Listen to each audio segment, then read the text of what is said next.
Hello, so my name is Walter Dosel. I'm located in muRata in Germany and responsible for business development management here in the European area. My focus is especially the sensor products, which you can see here on the left side.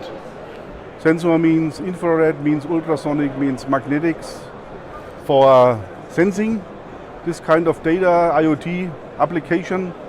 And second is the combination of sensor and module for transportation of data.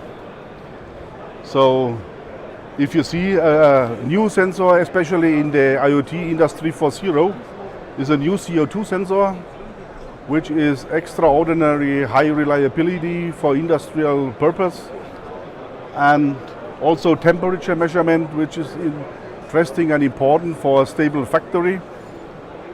And also here some so-called motion, inertial or vibration.